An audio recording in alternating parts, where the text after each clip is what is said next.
यूहन्ना रचित सुसमाचार। पहले वीडियो में हमने देखा कि यूहन्ना ने ये पुस्तक इस दावे से लिखी है कि यीशु ही मसीह है, जो परमेश्वर का पुत्र, परमेश्वर का देहधारी वचन, परमेश्वर की महिमा भरी उपस्थिति है और जो हमें दिखाने आए हैं कि वास्तव में परमेश्वर कैसे हैं। हमने देखा कि अपने इस दावे को दिखाने के लिए किस प्रकार यूहन्ना ने इसके पहले भाग को लिखा। यीशु ने अद्भुत संकेत प्रदर्शित किए और अपने विषय में ये दावा किया कि यीशु ही वो सच्चाई है जिसकी ओर इजराइल के पूरे इतिहास ने संकेत किया। परंतु इन बातों से विवाद उत्पन्न हुआ और यहूदी अगुओं ने इन सभी दावों की वजह से यीशु का विरोध किया और इसका चरम ये हुआ कि यीशु अपने मित्र लाजर के लिए अपनी जान जोखिम में डालता है। यीशु यरूशलेम के निकट जाकर और उसे मृत से जीवित करके अपने अंत पर मोहर लगा देते हैं। तो जब यीशु की हत्या की योजना शुरू होती है तो हम इस पुस्तक के दूसरे भाग में आते हैं। इसका पहला भाग पूरी तरह से यीशु की अंतिम रात पर और चेलों को दिए अंतिम वचनों पर ध्यान केंद्रित करता है, जबकि वो उन्हें अपनी आने वाली मृत्यु के लिए तैयार करते हैं। यीशु रात्रि के भोजन पर ये चौंका देने वाला कार्य करते हैं। वो एक दास के रूप में अपने घुटनों पर आते हैं और उनके गंदे पैर धोते हैं। ये कुछ ऐसा है जो उनकी संस्कृति में कोई भी बड़ा रबी अपने चेलों के लिए कभी नहीं करेगा। और यीशु कहते हैं कि ये उनके संपूर्ण जीवन का उद्देश्य है कि वो परमेश्वर के प्रेमी स्वभाव को व्यक्त करे जो स्वयं को भी दूसरों के लिए त्याग देते हैं। ये उस बात का भी संकेत था जो यीशु दास बनकर और जगत के पापों के लिए अपनी जान देकर करने वाला है। उसका ये कार्य चेलों को उसकी उस बड़ी आज्ञा की ओर ले जाता है कि जैसा उसने प्रेम रखा वैसा ही वो भी एक दूसरे से प्रेम रखते हुए उसके पीछे चलें। प्रेम भरी उदारता यीशु के अनुयायियों की निशानी है। इस प्रकार हम जगत को ये दिखाते हैं कि यीशु कौन है, अर्थात परमेश्वर कौन है। अब यहाँ से आगे यीशु अपना लंबा प्रवचन देते हैं और उसे प्रार्थना से समाप्त करते हैं। यहाँ आप पाएंगे कि सभी बातों को कुछ दोहराए गए विषयों से एक किया गया है। यीशु बार बार कहते थे कि वो जा रहे हैं। इससे चेले बहुत दुखी थे, लेकिन यीशु कहते हैं कि ये अच्छा होगा, क्योंकि इसका अर्थ ये होगा कि वो अपनी पवित्र आत्मा भेजेंगे जो सहायक के रूप में भी जानी जाएगी। मनुष्य होने के नाते यीशु एक समय पर एक ही जगह पर रह सकते थे, लेकिन आत्मा जो यीशु की ईश्वरीय उपस्थिति है वो सब स्थानों पर हर समय रह सकती है। यीशु ने कहा कि पवित्र आत्मा बहुत कुछ करेगी। तो याद रखें, यूहन्ना के लिए एकमात्र परमेश्वर के साथ अनोखा पिता और पुत्र के प्रेम का संबंध शामिल है। यीशु कहते हैं कि आत्मा प्रेम से परिपूर्ण परमेश्वर की वो उपस्थिति है जो आकर अपने लोगों में वास करेगी और उन्हें पिता और पुत्र के प्रेम की ओर ले जाएगी। और इसलिए उसके चेले वो लोग हैं जो परमेश्वर के प्रेम में ऐसे बने और जुड़े रहते हैं जिस प्रकार से डाली बेल से जुड़ी होती है। वो यहाँ समझाता है कि कैसे परमेश्वर का व्यक्तिगत प्रेम किसी व्यक्ति के जीवन में नया बनाकर उसे परिवर्तन और रोग मुक्त कर देता है। अब यहाँ कुछ और भी है। पवित्र आत्मा यीशु के अनुयायियों को जगत में उसका कार्य करते रहने की सामर्थ्य देगा, ताकि सबसे पहले वो उस बड़ी आज्ञा को पूरा करे जो सेवा के महत्वपूर्ण कार्य द्वारा दूसरों से प्रेम करने की है।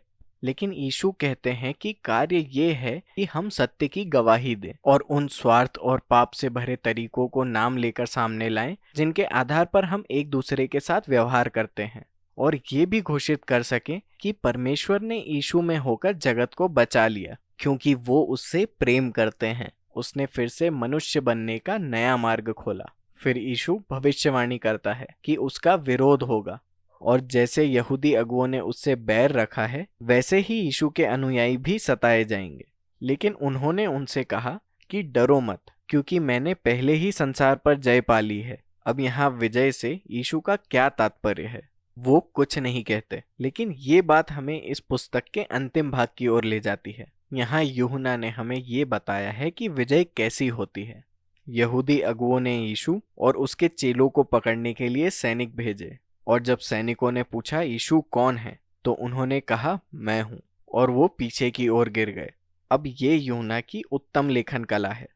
ये शब्द 2 भाग में घटी उन 7 घटनाओं का अंत है जहां यीशु ने इन शब्द का प्रयोग किया, और ये यूहन्ना द्वारा यीशु के विषय में किए गए मुख्य दावे पर प्रकाश डालते हैं। मैं हूँ, ये शब्द यूनानी भाषा में ईगो एमी है और ये इब्रानी भाषा का यूनानी अनुवाद है। ये परमेश्वर के वाचा का वो नाम है जो उसने मूसा को निर्गमन अध्याय 3 में प्रकट किया था।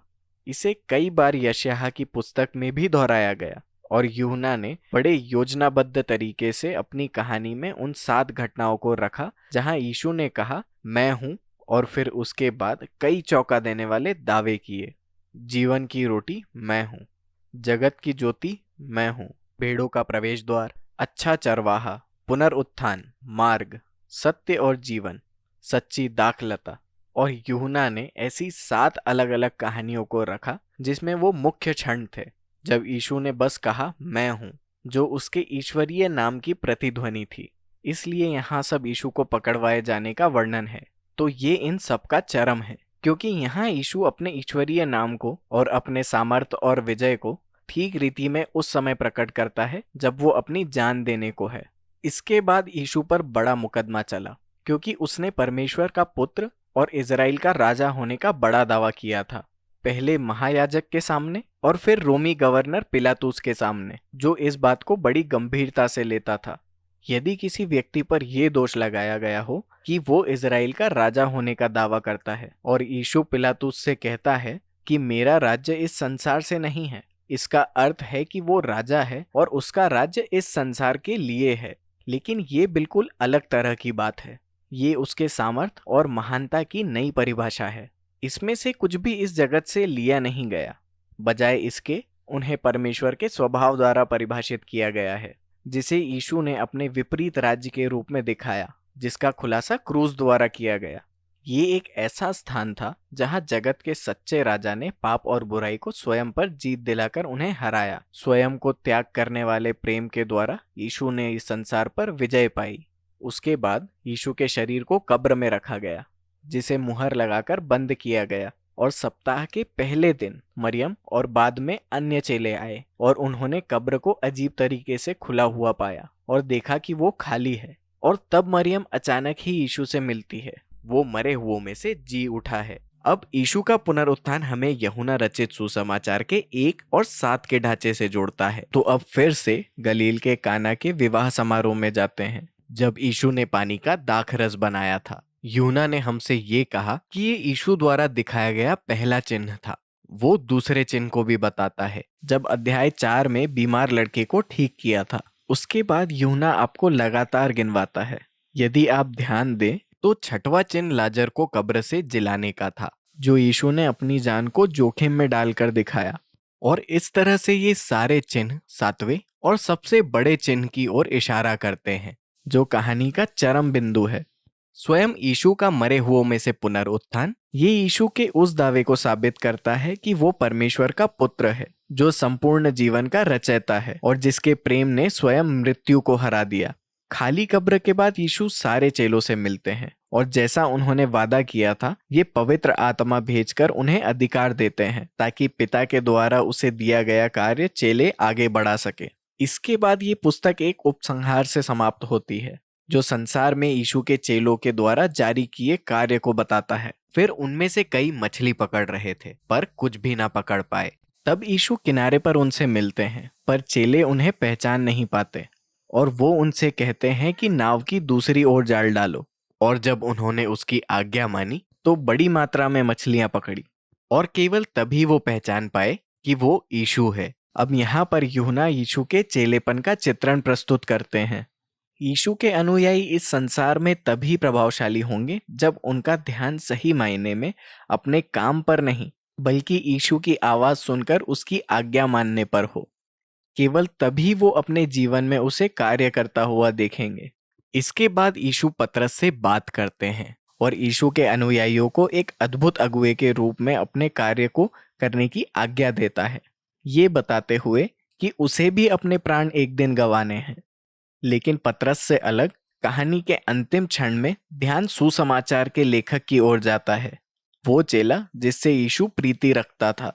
और उसका कार्य पतरस से अलग यीशु के अनुयायियों की अगुवाई करना नहीं, बल्कि अपना लंबा जीवन यीशु के गवाह के रूप में बिताना था, ताकि अन्य लोग भी उस पर विश्वास कर सकें। यीशु जो मसीह है, परमेश्वर का पुत्र, उसकी कहानी को लिखने के द्वारा ठीक यही कार्य उसने यहाँ किया। यूहन्ना रचित सुसमाचार में बस इतना ही।